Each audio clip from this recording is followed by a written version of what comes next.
আমি খুবই অনুরোধ করব যারা মডারেটর আছে তারা এবং যারা পেজ ওনার আছে তারা আসলে এই ভিডিওটা দেখবেন, তাতে আপনি অনেক কিছু বিষয় ক্লিয়ার হয়ে যাবেন ইনশাল্লাহ। বর্তমানে আমরা যারা মেসেজ ক্যাম্পেইনের থ্রুতে আমাদের সেলসগুলো জেনারেট করা বা আমাদের সার্ভিসগুলো সেল করার চেষ্টা করতেছি, একটা খুবই কমন প্রশ্ন সবার ক্ষেত্রে বা একটা কমন প্রবলেমে আমরা সবাই পড়তেছি যে আসলে আমাদের হিউজ পরিমাণ মেসেজ আসতেছে, মেসেজের রেজাল্ট ভালো বাট আসলে কনভার্ট হচ্ছে না। এটার বেশ কয়েকটা কারণ আছে। তার মধ্যে প্রথমত আপনার প্রোডাক্ট আর দামের সাথে অডিয়েন্স সামঞ্জস্যপূর্ণ হচ্ছে না। দেন হচ্ছে আপনার লেট রিপ্লাই যেটা আছে সেটা আছে, আপনার পেজে যারা মডারেটর আছে তারা হচ্ছে দায়িত্ব সহকারে কাজ করতেছে না। ইভেনচুয়ালি এই সমস্ত প্রবলেমের সলিউশন কিছু না কিছু তো অবশ্যই আছে, এবং এই সলিউশনের মধ্য থেকে আপনার আসলে বেটার রেজাল্ট আসলে একটা আনা পসিবল। বাট আমরা অনেক ক্ষেত্রেই জানি না যে আসলে কেউ একটা জন নক করলে তাকে আসলে কীভাবে রিপ্লাইটা দিতে হয়। আপনার মডারেটর হয়তো কেউ একজন দাম শুনতেছে, আপনার মডারেটর জাস্ট বলতেছে দামটা এত, এটা এতটুকুই সীমাবদ্ধ। বাট আপনি খেয়াল করে দেখবেন অনেক পেজ অনেক ফোর্সফুলি একটা অডিয়েন্সের পেছনে লেগে থাকে যে আপু বা ভাইয়া আমাদের আরও কয়েকটা প্রোডাক্ট আছে তা সেখানে দেখতে পারেন, আপনি প্রোডাক্টটা নেবেন না কেন, এটা কি আপনার দামের সাথে হচ্ছে কি না, বা আপনি কবে নেবেন। এরকম আসলে ছোট্ট ছোট্ট বিষয়টা আছে যেটা আসলে অডিয়েন্সের সামনে ম্যাচ করে দেয়, বা অডিয়েন্সকে আজকে সে অডিয়েন্স আমার প্রোডাক্ট নাও কিনতে পারে, বাট ইন ফিউচার বা একদিন বা দুদিন বা এক মাস পর সে আসলে আমার কাস্টমার হতেও পারে। তো এই ধরনের রিপ্লাইটা আসলে ফেসবুকের মেসেঞ্জার আসলে কীভাবে করতে হবে এই ধরনের একটা গাইডলাইন আসলে সবার জন্য প্রযোজ্য। তো এটা নিয়ে হচ্ছে আমি আমার রিসেন্টলি একটা প্রজেক্টে করছিলাম, এবং তাদেরকে হচ্ছে আমি কী ধরনের গাইডলাইন দিছি সেই উপর ভিত্তি করে আমি একটা ডকুমেন্টারি করছিলাম। তো সেটা আসলে আজকে আপনাদের সাথে আমি একটু ডিসকাস করার চেষ্টা করি বা একটু গাইডলাইন দেওয়ার চেষ্টা করি, যাতে হচ্ছে আপনারা মোটামুটি একটা সঠিক গাইডলাইন পান আপনার ইনবক্সে কীভাবে আসলে একটা ভালো কমিউনিকেশন বিল্ড আপ করতে হয়। তো ফার্স্ট অফ অল আমি একটু স্ক্রিনটাকে একটু বড় করে নিই, সরি অ্যাবাউট দ্যাট, যাতে আপনার দেখতে সুবিধা হয়। দ্যাটস এনাফ, ওকে। তো এখানে আমরা প্রথমত দেখি যে আমাদের ইনবক্সে যারা আসে সেখানে কয় ধরনের অডিয়েন্স আসলে থাকে। আমি খুবই অনুরোধ করব যারা মডারেটর আছে তারা এবং যারা পেজ ওনার আছে তারা আসলে ভিডিওটা দেখবেন, তাতে আপনি অনেক কিছু বিষয় ক্লিয়ার হয়ে যাবেন ইনশাল্লাহ।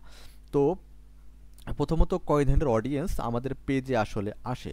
প্রথমত 4 ধরনের অডিয়েন্স আমাদের পেজে আসে। প্রথমত কারাও আসে শুধুমাত্র দাম জানার জন্য, ঠিক আছে, দামটা কম্পেয়ার করার জন্য আপনার পেজ এবং আদার্স যে পেজটা আছে তাদের সাথে দামটা কম্পেয়ার করার জন্য। এই হলো 1 পয়েন্ট, এক ধরনের অডিয়েন্স। আর একটা হচ্ছে তারা হচ্ছে কোয়ালিটিকে কনজিউম করে, ঠিক আছে, প্রোডাক্টের কোয়ালিটি কেমন সেটা আসলে দেখার জন্য তারা পেজে আসে। দেন আসে অর্ডার করতে চায়, ঠিক আছে, দ্যাটস গুড, বাট তারা আসলে এখন দ্বিধায় ভুগতেছে, তাদের দাম কোয়ালিটি এবং দাম দুইটাই মিলে গেছে, এখন আপনার পেজ থেকে নিবে নাকি অন্য আর একটা পেজে আছে সেই পেজ থেকে নিবে সেম প্রোডাক্টটাই, সেম সেম প্রোডাক্টটাই এবং হচ্ছে সেম রেঞ্জেরই, সেটা কোথা থেকে নেবে এটা দিতে তারা ভুগে। আর একটা আছে তারা হচ্ছে ঝটপট অর্ডার করে ফেলে, আপনার প্রোডাক্ট পছন্দ হয়েছে, দামে মিলছে, ঠিক আছে আপু বা ভাইয়া আমার অর্ডারটাকে কনফার্ম করে দিন, ঠিক আছে। এখন এই যে 4 ধরনের অডিয়েন্স আমরা পেলাম, আপনারা অবশ্যই রিলেট করতে পারতেছেন যারা আসলে মডারেটর আছে বা পেজ ওনার আছে, এই ধরনের অডিয়েন্সে কিন্তু আমাদের পেজে আসলে আসে। এখন আমাদের প্রবলেম হচ্ছে কি, আমরা সেম এই 4 ধরনের অডিয়েন্সের কাছে আমরা সেম রিপ্লাইটা আসলে দিয়ে থাকি, ঠিক আছে। সেম রিপ্লাই দিলে আসলে কনভার্ট হওয়ার চান্সটা অনেক কমে যায়, ঠিক আছে। যেমন সবার কাছে আমি যে রেড মার্ক করে রাখছি, তো সবার কাছে আসলে আমরা সেম যে রিপ্লাইটা আছে সেটা আসলে দিব না। কাস্টমারের টাইপ কি, সেটার আচরণ কি, তাদের আচরণ কি, তাদের প্রয়োজন কি, তাদের সিদ্ধান্ত নেওয়ার ধারণটা কীরকম, এই ধরনের যে মাইন্ড গেমগুলো তাদের সাথে আমরা আসলে করতে পারি, এবং তাদের এইভাবে আসলে আমরা একটা ব্র্যান্ডিং বা হচ্ছে ক্রস সেল আপসেল করে তাদের আসলে আমরা ব্র্যান্ডিংটা করতে পারি।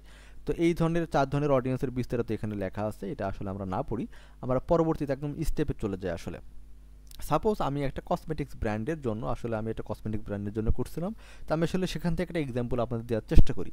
তো আমি ধরেন আমার যে অ্যাডটা চলে সেখানে হচ্ছে আমি আমার অটোমেশনটা দিয়ে রাখছি এমন যে প্রোডাক্টের প্রাইস কত, ঠিক আছে, প্রোডাক্টের প্রাইস কত, এটা আসলে কেউ বাটনে ক্লিক করবে এবং সেখানে ম্যানুয়ালি কেউ রিপ্লাই দিবে, ঠিক আছে। আমি নট লাইক দ্যাট যে অটো রিপ্লাই দিয়ে দেবো, ম্যানুয়ালি রিপ্লাই কেউ দিবে, এবং আমার যে মডারেটর আছে বা আমি নিজেও যে রিপ্লাইটা আসলে দিয়ে থাকি নর্মালি যে মাত্র 990 টাকা, এই যে রিপ্লাইটা আমি দিলাম, এই রিপ্লাইটা কিন্তু নট অনলি আমার পেজ থেকে সে পাইছে, সে কিন্তু আরও 4-5টা পেজে নক করছে, সেম প্রোডাক্ট সেম রেঞ্জের, সে একই রিপ্লাই পাইছে। তাহলে সে আমাকে কেন মনে রাখবে? That's the point. সে আমাকে মনে রাখতে হলে তাকে অবশ্যই আমাকে এমন কিছু রিপ্লাই দিতে হবে যেন তার কাছে সেটা ইউনিক আকারে প্রেজেন্ট করা যায়, এবং সে যেন প্রোডাক্ট যদি নাও কেনে তারপরে আমার এই ইউনিকনেস দেখে তা সে যেন আমার প্রোডাক্ট বা আমার পেজ সম্পর্কে তার একটা পজিটিভ ধারণা আসলে তৈরি হয়। সে রিপ্লাইটা আসলে কীরকম হতে পারে দেখেন, আর সে সঠিক রিপ্লাইটা এমন হতে পারে, একটু বড় হতে পারে, বাট এটা কিন্তু সঠিক রিপ্লাই। বলতে পারে যে ম্যাম আমাদের প্রোডাক্টের বর্তমান প্রাইস 790 টাকা। বললাম যে ম্যাম আমাদের প্রোডাক্ট বর্তমান প্রাইসের মূল্য 790 টাকা। আপনি যদি শুধুমাত্র এই রিপ্লাইটা না দিয়ে এই রিপ্লাইটাও দিন, তাও কিন্তু এটা মার্জিত আকারে প্রেজেন্ট করে। তারপর আমি কি বলতেছি যে আগে 890 টাকা, সরি এখানে লিখলাম যে আগে ছিল 850 টাকা, তবে কাস্টমারের প্রচুর ডিমান্ড এবং রিভিউয়ের কারণে বর্তমানে আমাদের এই স্পেশাল অফারটি আমরা দিচ্ছি। ঠিক আছে, তার মানে আমি এখানে তাকে তিনটাভাবে হুক করার চেষ্টা করলাম। ফার্স্ট অফ অল তাকে ম্যাম বলে সম্বোধন করলাম, একটা রেসপেক্ট তার পেছনে দিলাম। তারপরে বললাম যে বর্তমানে আমাদের প্রোডাক্টের প্রাইস 790 টাকা, তার মানে কি আগে বেশি ছিল? এখন আগে কত বেশি ছিল? আগে ছিল 850 টাকা, কিন্তু কাস্টমারের প্রচুর যে ডিমান্ড এবং রেগুলার যে অর্ডারটা হচ্ছে, ঠিক আছে, তার মানে এই প্রোডাক্টটা শুধুমাত্র আমি একা এখানে নিচ্ছি না, আমি একা নক দিই না বা সে একার এখানে নক দেয় নাই, আরও অনেকেই এই প্রোডাক্টটা অটোমেটিক্যালি নিচ্ছে বা অলরেডি নিচ্ছে। দ্যাটস ওয়াই আমাদের এই প্রোডাক্টের অফারে আমি দিচ্ছি 20% বা 40%, কথাটা আপনি উল্লেখ করতে পারলেও পারেন, না পারলেও দরকার নেই। তাহলে এই যে একটা মার্জিত রিপ্লাই আপনার কাস্টমার বা আপনার অডিয়েন্সের কাছে গেল, তাহলে এটার থেকে অবশ্যই এটা ফার বেটার, তাই না? আপনি যদি শুধুমাত্র প্রথম লাইনটাও দেন তারপরও কিন্তু এটা একটা মার্জিত লাইন, ঠিক আছে, বাট আপনি যদি টোটালি একটা দিয়ে দেন তাহলে প্রপার ওভারঅল এই প্রোডাক্ট, এই পেজ এবং আপনার সম্পর্কে তার যে অ্যাটাচমেন্টটা সেটা কিন্তু আসলে সে বুঝতে পারে। এটা গেল হচ্ছে ফার্স্ট অফ অল একটা পয়েন্ট। প্রথমত যেটা আসি আমাদের, এটা হচ্ছে আমার প্রাইস কনজিউমিং যে কাস্টমারটা যারা আসলে দামটা শুনছে তাদের জন্য রিপ্লাইটা দিলাম। এভেন দ্বিতীয় যে কাস্টমারটা আসে তারা হচ্ছে ডাউটফুল কাস্টমার, তারা আসলে প্রোডাক্টটা নিবে, ঠিক আছে, ভালো, ঠিক আছে, বাট সেটা কি আমার কাছ থেকে নিবে বা নিলেই বা কেন নিবে সেটা আসলে কীভাবে বলতে পারি। তারা আসলে এই ধরনের প্রশ্নগুলো করে থাকে যে আপনাদের প্রোডাক্টটা ভালো হবে কিনা, ঠিক আছে, বা প্রোডাক্টটা অরিজিনাল কিনা, বা প্রোডাক্টটা আসলে ডুপ্লিকেট হবে কিনা, প্রোডাক্টটা আসলে অরিজিনাল কিনা, এই ধরনের প্রোডাক্ট মানে প্রশ্ন কিন্তু আমাদের কাস্টমার আসলে করে থাকে। তো এখানে আমরা একটা রিপ্লাই সাটামাটা দিয়ে দিই যে হ্যাঁ প্রোডাক্টটা খুবই ভালো, দ্যাটস ফাইন। এতটুকু শুনে সেও চুপ হয়ে থাকে, আমিও চুপ হয়ে থাকি। বাট আমি যদি এইটাকে আরেকটু মার্জিত আকারে তার সামনে প্রেজেন্ট করতে পারি, বা সেটা হইতে পারে এরকম যে আমাদের প্রোডাক্টটা একদম আমি এভাবে দিতে পারি যে আপনার প্রশ্নটা একদম স্বাভাবিক ম্যাম, ঠিক আছে, তার মানে নট লাইক দ্যাট এই প্রশ্নটা শুধুমাত্র আপনি একা করছেন বা ওই অডিয়েন্সটা একা করছে, আপনার মতো এই রেগুলার প্রশ্ন আমরা রেগুলার পেয়ে থাকি। বলতেছে যে আপনার এই প্রশ্নটি স্বাভাবিক ম্যাম, ঠিক আছে, আমাদের 70% কাস্টমার প্রথমবার অর্ডার দেওয়ার সময় ঠিক আপনার মতো একটু দ্বিধায় ভুগছিল, ঠিক আছে, বা দ্বিধায় ছিল, কিন্তু একবার ব্যবহার করার পরে তারা রেগুলার এই প্রোডাক্টটা নিচ্ছে। তার মানে এখানে আমি তাকে কনভিন্স করার চেষ্টা করছি তিনভাবে। প্রথমত নট লাইক দ্যাট, শুধুমাত্র আপনি বা আমার যে কাস্টমার শুধুমাত্র আপনি এই প্রশ্নটা করেন না, আমরা এই প্রশ্নটা আসলে রেগুলার পেয়ে থাকি, এবং আমাদের এই প্রোডাক্ট আমাদের এই অর্ডারটি বা এই প্রোডাক্টটি কেনার পূর্বে 70% কাস্টমার আপনার মতোই দ্বিধায় ভোগে। তার মানে দ্বিতীয় হুক তাকে আমি দিয়ে ফেলছি, এবং তৃতীয় হুক আমি এটা দিলাম যে কিন্তু একবার ব্যবহার করার পরে আপনি এই প্রোডাক্টটা বারবার অর্ডার করতে পারবেন। ঠিক, আমি আরেকবার বলে রাখি এটা কিন্তু জাস্ট আমি কসমেটিক্স ব্র্যান্ডের কথা বলতেছি। আপনি যদি শাড়ি সেল করেন তাহলে সেটা আপনার রিপ্লাই একরকম হবে, আপনি যদি কোনো কোর্স সেল করেন তাহলে সেটা রিপ্লাই আপনার আরেক রকম হবে। তাহলে এইভাবে আপনি তাকে কনভিন্স করার চেষ্টা করেন, আর যদি পসিবল হয় তাহলে অবশ্যই প্রিভিয়াসলি যারা আসলে প্রোডাক্টটা নিয়েছে, যারা রিভিউ দিছে সেরকম একটা স্ক্রিনশট তাকে আপনি দিতে পারেন, বা সোশ্যাল প্রুফ বলতে আপনার পেজটাকে তাকে দিতে পারেন, বা হচ্ছে এটার কোনো রিভিউ থাকলে সেটা যদি কোনো ভিডিও রিভিউ থাকে তাহলে সেটা তার সামনে প্রেজেন্ট করতে পারেন। তাহলে এইভাবে তাকে কনভিন্স করার চেষ্টা করতে হবে। দেন আর একটা আছে, সেটা হচ্ছে আপনার যে ডাউটফুল যে কাস্টমারগুলো আছে, দ্বিধাদ্বন্দ্বতায় যে কাস্টমারগুলো ভোগে আর কি, মানে তারা প্রোডাক্ট কিনবে, ঠিক আছে, তার সাথে মিলছে, বাট আমার পেজ থেকে নিবে নাকি অন্য একটা পেজ থেকে নিবে সেটা আসলে তারা আসলে ডিসিশনটা মেক করতে পারে না। তো সেক্ষেত্রে তারা এই প্রশ্নটা এই উত্তরটা দেয় যে ধরেন তারা দামটা শুনছে, প্রোডাক্ট ভালো, আমি এখান থেকে কনভার্স করে ফেলছি, মানে সেকেন্ড লেভেলে আমি চলে আসি, এখন তাকে আমি প্রোডাক্টটা বাই করাবো, কেনাবো।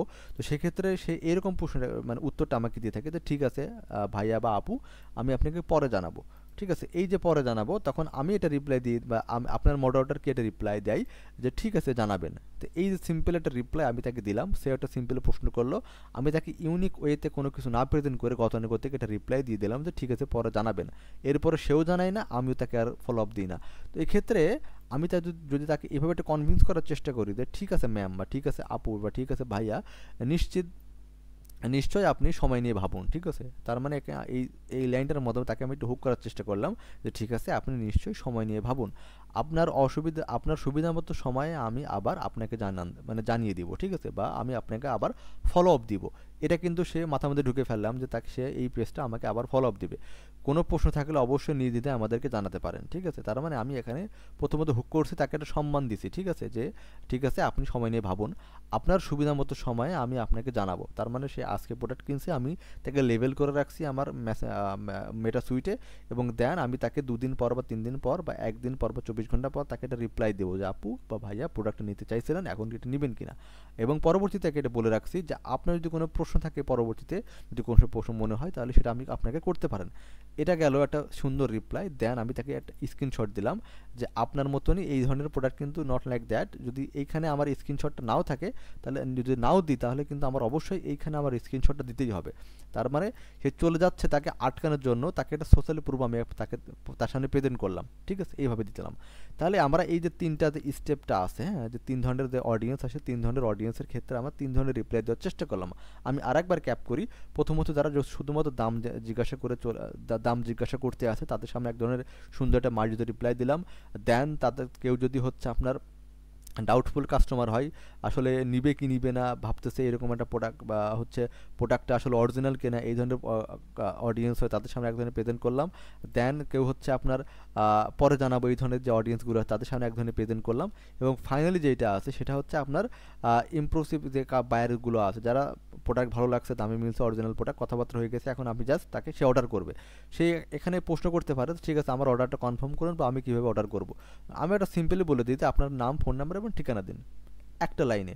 আমি যদি এভাবে একটা লাইনে না দিয়ে একটু যদি মার্জিত আকার তার সামনে প্রেজেন্ট করতে পারি যে এরকম যে ওয়াও বা ধন্যবাদ ম্যাম বা ধন্যবাদ স্যার, বর্তমানে অর্ডার করতে আপনার সময় লাগবে মাত্র 30 সেকেন্ড। তার মানে তার যদি লিখতে 10 মিনিট সময় লাগে, তারপর আমি কিন্তু তাকে বলে দিচ্ছি যে ঠিক আছে আপনার সময় লাগবে মাত্র 30 সেকেন্ড, শুধুমাত্র আপনার নাম, আপনার মোবাইল নাম্বার আপনাদের ইনবক্সে পাঠিয়ে দিন, আমি সঙ্গে সঙ্গে আপনার অর্ডারটি কনফার্ম করে দিচ্ছি ইনশাল্লাহ। ঠিক আছে, এই যে একটা সুন্দর মার্জিত একটা রিপ্লাই, যদি আপনার মনে হয় যে এর থেকে কিছু বাদ দিলে বেটার হয় তাহলে আপনার তাও বাদ দিতে পারেন, বা শুধুমাত্র এই একটা লাইন আসলে আপনি এখানে দিয়েন না, এটা আসলে মানায় না বর্তমান যুগে। ঠিক আছে, আপনি এখান থেকে একটা ভালো একটা লাইন তার সামনে প্রেজেন্ট করেন যে ওয়াও খুবই ধন্যবাদ, বর্তমানে অর্ডার করতে আপনার সময় লাগবে মাত্র 30 সেকেন্ড, শুধুমাত্র আপনার নাম, ঠিকানা, মোবাইল নাম্বার আমার ইনবক্সে পাঠিয়ে দিন, আমি যত দ্রুত সম্ভব আপনার অর্ডারটি কনফার্ম করে দিচ্ছি ইনশাল্লাহ। তাহলে এই যে একটা সুন্দর রিপ্লাই আমি আপনাকে আমার অডিয়েন্সকে দিয়ে দিলাম, তার মানে সে নট অনলি আমার প্রোডাক্টটা কিনতেছে, আমার সম্পর্কে একটা ভালো ধারণা কিন্তু তার মাথার মধ্যে হচ্ছে, সে আমার রিটার্ন কাস্টমার ইন ফিউচারে হতেও পারে।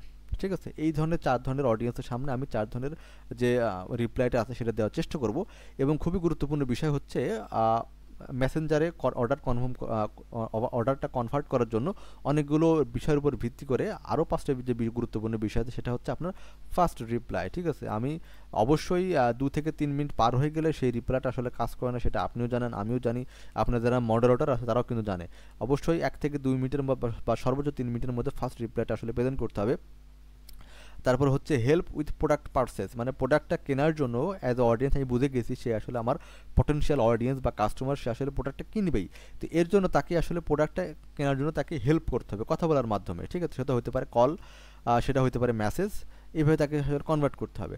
তারপরে তাকে এই যে সোশ্যাল প্রুফ দেওয়ার জন্য আমি হচ্ছে বিভিন্ন ছবি, বিভিন্ন ইমেজ হচ্ছে আমার রিপ্লাইয়ের মাধ্যমে তা আসলে দিতে পারে। যেমন দেখেন আমি কিন্তু প্রত্যেকটা রিপ্লাই কোনো না কোনো ইমেজ কিন্তু বা কোনো ইমোজি কিন্তু আমি আসলে ইউজ করছি। এগুলো কিন্তু দেখতে সুন্দর দেখা যায়, একটা অডিয়েন্স আসলে কাস্টমার মানে কনভার্ট হতে আসলে তার বেটার ফিল করে। তারপর হচ্ছে আপনার লিমিটেড টাইম এবং স্টক সীমিত। ঠিক আছে, এই ধরনের কথাবার্তা যদি মেসেজের মধ্যে ইউজ করা যায়, তাহলে নট অনলি এটা হচ্ছে আমার ইসের জন্য মানে ওয়েবসাইট পারচেসের ক্ষেত্রে এটা হচ্ছে, বাট অলসো আমার মেসেজের ক্ষেত্রে খুব একটা ভালো কাজ করতে পারে। এবং হচ্ছে ফলো আপ মেসেজ, অবশ্যই সব থেকে গুরুত্বপূর্ণ বিষয় যেটা, ফলো আপ মেসেজ কিন্তু আপনার কাস্টমারকে বা আপনার অডিয়েন্সকে দিতেই হবে, এটা ম্যান্ডেটরি। আপনি যদি রিপ্লাই ভালো মতো নাও দেন, তারপরে কিন্তু ফলো আপ দিতে হবে, কেননা কেউ একজন আসছে, টাকা খরচ করে কিন্তু আপনি নিয়ে আসতেছেন, যদি সর্বনিম্ন ধরে তারপরে কিন্তু আপনার 5 টাকা 7 টাকা 10 টাকা কিন্তু পার মেসেজে যায় বর্তমান সময়ে। তো এখন এই টাকা খরচ করে যে আপনি নিয়ে আসতেছেন, আপনি তাকে ফলো আপ যদি না দেন, ফলো আপ দিতে তার আপনার কষ্ট হচ্ছে না, ফলো আপ যদি দেন তাহলে কিন্তু একটা রিমাইন্ডার তার মাথার মধ্যে চলে যায় যে না, এই পেজটা থেকে তো আমি তো রিপ্লাই দিচ্ছিলাম, এখন কি অবস্থা একটু দেখি আসলে প্রোডাক্টটা কিনে যায় কিনা, ঠিক আছে? এই ধরনের ফলো আপ দিতে পারেন। এবং ফলো আপের জন্য দিতে পারেন এরকম যে অবশ্যই স্যার ম্যাম উল্লেখ করতে হবে, অবশ্যই সেখানে কিছু ইমেজ ইউজ করতে পারেন। এই ধরনের বিষয়গুলোর উপর ভিত্তি করে আপনি তাকে মেসেজ রিপ্লাইটা দিতে পারেন। এবং নট অনলি মেসেজ রিপ্লাই দেওয়া, এখানে আরও কিছু ক্রাইটেরিয়া আছে। আপনি যদি মেসেজ, যদি আপনার আর্লি স্টেজে আপনি থাকেন, শুধুমাত্র মেসেজ হচ্ছে আপনার একমাত্র প্ল্যাটফর্ম, আপনি ওয়েবসাইটে এখনও প্রেজেন্ট করেন নাই বা ল্যান্ড করেন নাই, তো মেসেজের মধ্যে থেকে যদি আপনার অর্ডারটি কনফার্ম করতে পারেন এবং সেখান থেকে যদি আরও ভ্যালু অ্যাড করতে হবে অবশ্যই, ঠিক আছে? অবশ্যই সেখানে ক্রস ভ্যালু অ্যাড করতে হবে, সেখানে এওভি অ্যাড করতে হবে। এওভি যদি আপনি না বাড়াতে পারেন, তো আপনার অবশ্যই আপনার বিজনেসটাকে আসলে ভালোভাবে পোর্টফোলিও হবে না। তো এই ক্ষেত্রে আপনার অবশ্যই ক্রস সেল এবং আপসেল করার চেষ্টা করতে হবে। ক্রস সেল বলতে কি বা আপসেল বলতে কি, এটাকে আসলে আমি একটু প্রেজেন্ট করার চেষ্টা করি আপনাদের সামনে। সেটা হচ্ছে, আপসেল বলতে বোঝায়, ধরেন আপনি একটা টি শার্ট সেল করতেছেন, ঠিক আছে? আপনি একটা টি শার্ট সেট করতেছেন যেটার প্রাইস হচ্ছে 500 টাকা। এখন আপনি সেই প্রোডাক্টটাকে কনভিন্স করে ফেলছেন আপনার কাস্টমারকে, এবং আপনি চাচ্ছেন তাকে একটা অফার দিচ্ছেন যে যে আপু বা ভাইয়া, আপনার হচ্ছে এই প্রোডাক্টটা হচ্ছে 500 টাকা, এর থেকেও প্রিমিয়াম আমাদের একটা প্রোডাক্ট আছে সেটার দাম হচ্ছে 700 টাকা, আপনি তো এখানে নিলে পারে আপনার জন্য আমি 5% ডিসকাউন্ট রাখতে পারি, তাতে আপনার প্রোডাক্টের টোটাল অ্যাভারেজ প্রাইস আসবে ধরেন 675 টাকা বা 50 টাকা এরকম। তাহলে তাকে আপনি, সে কিনতে আসছিল 500 টাকার প্রোডাক্ট, আপনি তাকে সামনে ধরাই দিলেন 650 টাকার প্রোডাক্ট, তার মানে 150 টাকা বেশি তাকে সেল করাই ফেললেন। এটা হলো আপসেলের ক্ষেত্রে। এবং যদি ক্রস সেলের ক্ষেত্রে আসি, তাহলে আপনি তাকে সেল করতেছেন টি শার্ট, 500 টাকার টি শার্ট, আপনি তাকে এভাবে অফার করতে পারেন যে ভাইয়া আপনি আরেকটা টি শার্ট নিতে পারেন, অথবা আপনি আরেকটা এখানে হচ্ছে একটা প্যান্ট দেখতে পারেন, যেটা হচ্ছে আমরা অফার প্রাইসে 790 টাকা দিয়ে দিচ্ছি, ঠিক আছে? এটা এক্সপোর্টের প্যান্ট, কিছু কোয়ালিটি দিলেন, দেওয়ার পরে তাকে তার সামনে প্রেজেন্ট করলেন যে আপনি এই প্যান্টটা ইউজ করতে পারেন, ঠিক আছে? তার মানে সে যদি কনভিন্স হয়ে যেত তাহলে তো আলহামদুলিল্লাহ। তার মানে কি, সে আসছিল গেঞ্জি কিনতে বা টি শার্ট কিনতে, আপনি তার সামনে আপনার প্যান্টটা প্রেজেন্ট করালেন এবং সে দুইটা প্রোডাক্ট এখন নিয়ে নিল। তার মানে একটা প্যান্ট ধরেন আপনার 790, ধরেন 800 টাকা, আর একটা ইসের দাম কি বলে টি শার্টের দাম হচ্ছে 500 টাকা। তার মানে আপনি 1300 টাকার প্রোডাক্ট কিন্তু তার সামনে ধরাই দিতে পারলেন। 500 টাকার প্রোডাক্ট কিনতে সে আসছিল, আপনি তার সামনে 1300 টাকার প্রোডাক্ট সেল করে নেন। তাহলে মানে কি, সে একটা মেসেজের থ্রুতেই আপনি কিন্তু আপসেল এবং ক্রস সেল দুইটা করাতে পারেন, এবং আপনার টোটাল যে অ্যাভারেজ অর্ডারের ভ্যালু এটা কিন্তু বেড়ে যাবে। তো এইভাবে হচ্ছে আপনি মেসেজে কনভার্ট করার চেষ্টা করতে পারেন। এবং অবশ্যই আরও কিছু ব্যাপার যেটা আছে, সেটা হচ্ছে আপনি কল করতে পারেন, ঠিক আছে? এই যে এখানে এওপিটা আসলে প্রধানে কীভাবে বাড়াতে পারে সেটা আসলে বলা হয়েছিল। এবং অবশ্যই আপনার যদি এমন পসিবিলিটি থাকে, তাহলে অবশ্যই আপনি কল করতে পারেন, অবশ্যই তার সামনে প্রেজেন্ট করাতে পারেন যে আচ্ছা আপু, আমি বা ভাই, আমি কি আপনাকে কল করতে পারি কিনা। যদি কলে আপনি যান, তাহলে ম্যাক্সিমাম যদি আপনি 10টা কলে যান, তো 7টা কলের মধ্যে আপনার অর্ডার কনফার্ম হবে, এটা 100% গ্যারান্টিড। আপনি যদি একটু ভালো করে কথা বলতে পারেন, তাকে যদি কনভার্ট করার চেষ্টা করতে পারেন, তাহলে কলে গেলে আপনার অবশ্যই কনভার্ট হতে, কেননা এটা মেসেজ আপনি 5 মিনিটের যে কনভারসেশনটা, সেটা মাত্র 30 সেকেন্ডে আপনি কলের মাধ্যমে সেরে দিতে পারবেন। এজ এ ভাই, আপনি এজ এ পেজ ওনার বা আপনি মডারেটর, আপনার অত সময় নেই, আর যে হচ্ছে আপনাকে মেসেজ করতেছে সেও কিন্তু কোনো না কোনো কাজে ব্যস্ত আছে, তো জাস্ট এটা কলে কথা বলে নিতে পারেন। তো এইভাবে হচ্ছে আমি বোঝানোর চেষ্টা করলাম যে এটা টোটাল ই কমার্স হোক বা সার্ভিস হোক, যখন আপনি মেসেজ ক্যাম্পেইন চালান, তখন হচ্ছে কোন অডিয়েন্সের সামনে কীভাবে প্রেজেন্ট করলে আপনার একটা ভালো একটা রেজাল্ট আউট পোষার চেষ্টা করতে পারেন, এবং টোটাল এওভিটা কীভাবে বাড়াতে পারেন এটা বোঝানোর চেষ্টা করছি। এবং বাকিটা আপনাদের উপর কীভাবে ট্রাই করবেন। আর যদি প্রয়োজন হয় এই ডক ফাইলটার, তাহলে আমাকে হোয়াটসঅ্যাপ অথবা মেসেঞ্জারে নক করুন, আমি অবশ্যই আপনাদেরকে সেখানে পিডিএফ ফাইলে দেওয়ার চেষ্টা করব। তো আজকে এই পর্যন্ত, যদি কোনো প্রশ্ন থাকে অবশ্যই আমাকে হোয়াটসঅ্যাপ অথবা মেসেঞ্জারে নক করতে পারেন। তো ওভারঅল সবাই ভালো থাকেন, আসসালামু আলাইকুম, ধন্যবাদ সবাইকে।